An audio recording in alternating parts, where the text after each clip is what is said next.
Hey guys, so I did a review on the Rode Wireless Go sometime last year, and let me tell you, it was an awesome solution, an awesome design, something I was really looking forward to. I pre-ordered it like everybody else, and I think it has something with a tremendous amount of potential. It does have some issues because of the frequency it runs on. 2.4 gigahertz is obviously used also by other wireless devices out there. Certain times, especially if there's no line of sight between the transmitter and receiver, you'll get a lot of audio cuts. So you can imagine how excited I was when a new competitor came out with the similar design, but the main difference is that it operates on a different frequency. This system runs on a 570.15 megahertz frequency that everybody knows. The lower the frequency, you're going from 2.4 gigahertz to 500 megahertz. It has an easier time penetrating through solid objects. So in this video, obviously I wanted to do a comparison between the Rode Wireless Go and the SOKANI Tiny.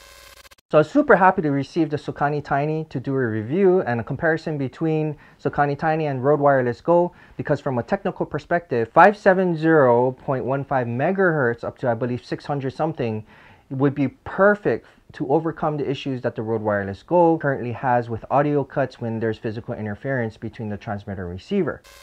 Alright guys, so now for the unboxing. The box comes in a plastic vacuum sealed packaging, which I really like a lot and I do appreciate. In the box there's a nice hard casing. The zipper feels solid and the case feels pretty good, although on the larger side it's still a nice touch offering the case. We have an external lav mic with a windscreen, a TRS cable for hooking up directly to your DSLR type camera. We have a TRS to TRRS cable for use with your smartphone.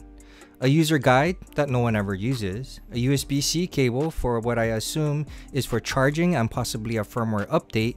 Also comes with a cold shoe adapter so that you can mount the SOKANI on a tripod or anything with a 1/4-20. You have a transmitter, and finally the receiver. Before you watch the rest of this video, I'm just going to give you my opinion straight up right now. In my opinion, the SOKANI Tiny is not the Rode Wireless Go killer, but would ride alongside the Rode Wireless Go in situations where the Rode Wireless Go has too much interference on this current spectrum that it's using, which is 2.4 gigahertz. For whatever reason, they're in a very dense wireless area. Then I would use the SOKANI Tiny because it runs on a completely different frequency. But if you want to continue to see the differences between the two, then keep watching. So first off, for the SOKANI Tiny, you have both these little square pieces, which looks very similar to the Rode Wireless Go. Both transmitter and receiver have OLED screens, which will give you the configuration settings as well as what looks like to be transmit graphs over here. I believe this will tell you whether or not you're getting signal. If I tap on the microphone here, you can actually see these things moving at the same time. These live graphs could also help to determine if there's any interference on a specific channel. However, I'm not sure because it's not specifically documented on how to use this. The battery life for these is documented at 6 hours. Obviously, that's always going to be the best case scenario. And both transmitter and receiver have cold shoe clips. And of course, transmitter and receiver both have power buttons, as you would think. And both transmitter and receiver have USB-C ports for charging and what I would assume potentially firmware updates, if any. The transmitter has 3 buttons on the bottom. One is settings, one is a plus, and one is a minus. Use the plus and minus buttons to change the channels. There's a total of 36 channels to choose from, anywhere from 570.15 megahertz all the way up to 605.15 megahertz. The transmitter also has a battery life indicator and a TX symbol. If you use the plus and minus buttons without hitting the settings button first, you would be adjusting the actual dB levels rather than the actual channel being used. From my experience, when you first turn this on, it doesn't remember the previous dB that you had set it to prior. So what you want to do, it's always going to come up as 13 dB13. I'm not sure why, but it's 0 to 15 dB. So I normally set this to about 7. There's a power button on the side. Holding it down for 2 seconds will power it on, and holding it down again for 2 seconds will power it on. On the transmitter, if you hit the power button one time, it will actually mute it.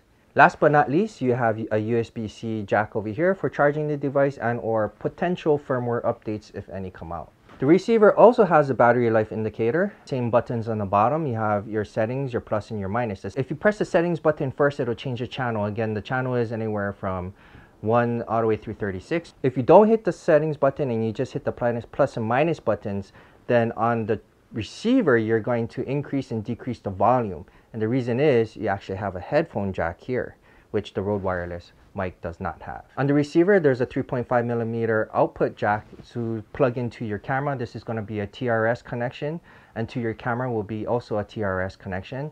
And again, in the unboxing, as you can see, they also came with a TRS to TRRS in case you want to hook it up to your cell phone.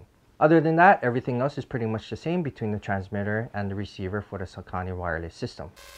Alright, now let's just go through the differences between the SOKANI and the Rode Wireless Go. The Rode Wireless Go came with a nice padded pouch, while the SOKANI came with a nice hard case for further protecting the hardware from minor drops, etc. The Rode Wireless Go comes with a TRS cable, while the SOKANI comes with a TRS and a TRRS cable, which does make a difference because you have to spend more money if you buy the Rode Wireless Go to actually buy a TRS to TRRS cable in case you wanted to record from your cell phone. The Rode Wireless Go came with 2 USB-C charging cables, while the SOKANI only came with 1. The battery life for the Rode Wireless Go is documented for 7 hours. The SOKANI Tiny is documented for 6 hours. Keep in mind that this is best case scenario. I haven't done a actual runtime because it can vary dependent on how often and how you use these Rode Wireless and SOKANI Tiny microphones. So this is something we've already talked about, but I'm just going to mention it because it is a difference. Rode Wireless Go, and this is one of the primary differences, runs on the 2.4 GHz spectrum, and of course the SOKANI Tiny runs on the UHF bands. The Rode Wireless Go is actually physically smaller than the SOKANI Tiny, but it's relatively heavier than the SOKANI Tiny, meaning I can actually feel the difference. Let's weigh it in and find out. Alright guys, so the Rode Wireless Go comes in at about 31, sometimes 32 grams, and the SOKANI comes in at 33,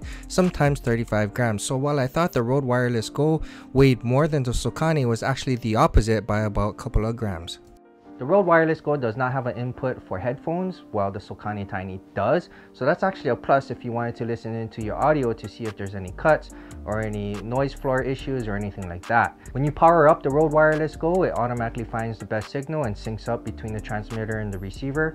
Of course, the SOKANI Tiny does not do that, and you have to manually set your channel or which frequency you want to be on. So just make sure that they're both set to the right channel or else they won't link up. But once I set it to the right channel, it takes less than a second and it's already connected. The Rode Wireless Go also comes with 2 dead cats. While they don't stay on the device very well, Rode did release an updated version. So if you're already a Rode Wireless Go owner, you can go out and get that if you want. I can leave the instructions down below in the description of this video so you can see how you can get your dead cats in. The SOKANI Tinys do not come with any dead cats at all. In fact, there's no way that I can see that you can put a dead cat on here. However, for cameras like the Sony, cameras like the Canon G7X, you can put on those gluable dead cats or the things that stick on there, and I think that would work perfectly fine. Alright guys, so now we're going to take it out and do a live test to see how they perform with each other. And again, I'm going to be as fair as possible, but let's go outside and then you can decide which one is good and which one is going to fit for you. Alright guys, now we're outside, and what I'm recording with is the actual built-in microphone within the Sony A99 camera. Again, the dB levels is between, I believe, 0 and 31 or 30, and we're right in the middle at 15, that's 1.5. And so I kind of just wanted to give you an example of what it would sound like with the built-in microphone while we're outdoors. Alright guys, so now we have the SOKANI Tiny hooked up to the Sony A99 camera. The dB level within the camera is set to 15, that's 1.5. And the SOKANI is actually set to dB level 6. SOKANI is actually inside my shirt with the clip on the outside here, and the microphone pointing this way, and we'll do the same thing with the Rode Wireless Go while we test. The channel is selected to channel number 1, which is 570.15 megahertz. All right, let's go test this and see how well it does. All right, so testing 1 2 3, testing 1 2 3, testing 1 2 3, testing 1 2 3. And this line right here is the 15-foot mark. So let's do a quick spin. Testing 1 2 3, testing 1 2 3. Around here, maybe the wireless would cut. So let's see how well the SOKANI Tiny will do with this. So we'll keep testing 1 2 3. We'll go all the way to 30 feet. To be honest, I don't think I would ever need to feel the need to have to be this far from the camera, but regardless, this is the 30-foot mark. Testing 1 2 3, testing 1 2 3. Now we're gonna go, keeping line of sight, all the way back to the 42 or 40-foot mark here. So testing 1 2 3, testing, testing, 1, 2, 3, testing, testing, 1, 2, 3. And then now I'm going to keep talking while I walk towards the camera. That way you can see if there's any issues moving away and forward to the camera. And then from here, what I'm going to do is turn around back towards the camera. So I'm breaking that line of sight. Mark.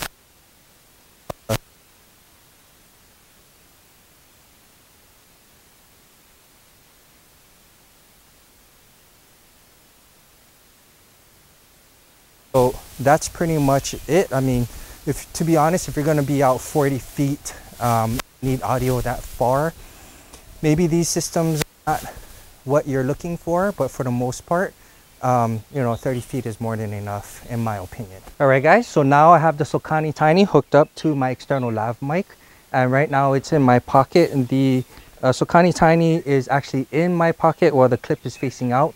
And that's because real life scenario, in my opinion, is if I brush up against something, you know, it's going to catch it and it pop off. So I like to leave it inside my pocket. But anyways, now that I have the lav mic, we're going to test it with the lav mic, for one, to see how the audio is, and two, to see if there's further cutouts, if any, that's audio cutouts, to see if the lav mic actually assists in, you know, acting like some sort of antenna to increase the sensitivity of the said antenna. So anyway, so testing, testing, 1, 2, 3, testing, testing, 1, 2, 3. And again, this is basically just an audio test to see what it sounds like with this lav mic attached. And this is the 15-foot mark here. Testing, testing, 1, 2, 3, testing, testing, 1, 2, 3. I'm just going to spin around over here. Testing, testing, 1, 2, 3. This is the 30-foot mark here. 30-foot mark here, and it doesn't matter as far as line of sight goes because it's not on my body anymore, it's in my pocket, so there is no line of sight theoretically because there is physical interference. Testing, testing, 1, 2, 3, and this is of course the 40-foot mark here. So testing, testing, 1, 2, 3, and I'm just going to try and walk backwards towards the camera to see if that'll help any. Testing, testing, 1, 2, 3, testing, testing, 1, 2, 3, testing, testing, 1, 2, 3, testing, testing, 1, 2, and 3. All right, so that concludes the test for the SOKANI Tiny. All right guys, so now we have the Rode Wireless Go mic'd up, and I have the transmitter right in the same exact place I had the SOKANI Tiny, and the microphone is pointed out while the Rode Wireless Go is inside of my jacket with the clip facing out, which is how I would normally use these wireless mics. All right, so let's get testing. Testing, testing, 1, 2, 3. Testing, testing, 1, 2, 3. Testing, testing, 1, 2, 3. We are now at the 15-foot mark, and I'm just going to do a quick spin. Testing, testing, 1, 2, 3. Testing, testing, 1, 2, 3. This is around the time where the Rode Wireless Go microphone would actually have audio cutouts, but we'll see. And this is why we want to do the test like this. The comparison at the same time on the same day with the same environmental variables that may apply to signal degradation or anything like that. So we are now at the 30-foot mark here. Testing, testing, 1, 2, 3. Testing, testing, 1, 2, 3. Testing, testing, 1, 2, 3. Testing, testing, 1, 2, 3. And for my uses, I guess, you know, I don't think I would be going further than 30 feet away, whether or not I had a 24 millimeter or an 11 millimeter for that matter. Testing, testing, 1, 2, 3. This is 40 feet. Testing, testing, 1, 2, 3. Testing, testing, 1, 2, 3. Testing, testing, 1, 2, 3. All right, now I'm going to walk towards the camera. Testing, testing, 1, 2, 3, just to see if there's any difference between gap between the transmitter and receiver. So I'm walking towards the camera now, and now I'm going to face my back towards the camera and walk away from the camera to see if there's any difference because there's now physical interference between my body and the transmitter and the receiver. And again, this is normally when the Rode Wireless Go starts having audio cuts. So that's the test for the Rode Wireless Go. Now we can compare it with the SOKANI Tiny as far as audio cutouts go and see how it does. All right guys, so now I have the external lav mic hooked up to my Rode Wireless Go, and here you can see that the Rode Wireless Go is on the inside of my pocket with the clip facing out, and for obvious reasons, in case I brush it against the side of the wall, it's going to pop off, etc, etc. So let's get testing because it's starting to rain. So testing, testing, 1, 2, 3. Testing, testing, 1, 2, 3. Testing, testing, 1, 2, 3. Here's the 15, that's 15-foot mark. And I guess I could literally technically turn my back because theoretically there is no line of sight anymore now that the Rode Wireless Go is in my pocket. And this is kind of when the Rode Wireless Go should be cutting out, if it does cut out in this test. But again, environmental variables do make a difference as far as RF interference, etc. So testing 1 2 3, testing 1 2 3, and this is the 40-foot mark. Testing 1 2 3, and we're just going to walk straight towards the camera to see if there's any difference with that. Maybe I'll walk backwards. Again, it doesn't really matter because it's in my pocket here, and so we'll see how well it does. Alright guys, so tell me what you think in the comments below. Which one would you rather have? Would you rather use the Rode Wireless Go or the SOKANI Tiny in the environment that you're in now? If you're basically saturated with 2.4 gigahertz radio interference, then the Rode Wireless Go probably isn't good for you. But the SOKANI Tiny in an environment like that would excel because it wouldn't have any type of those radio interference type issues. But for the most part, if you're just talking like how I am between you and I, between here and the camera, I'm literally 2 to 3 feet away from the camera. I don't believe that either system would fail you. I think the SOKANI Tiny and the Rode Wireless Go would be a solid solution for this type of recording setup here. Alright, so thank you very much for watching this video. I really appreciate it. Please share it if you want to share it. Please hit that like button if you learned anything from it, and please subscribe to this channel if you want to see any more photography / video related videos. So again, thank you very much, and I hope to see you in the next one. Alright.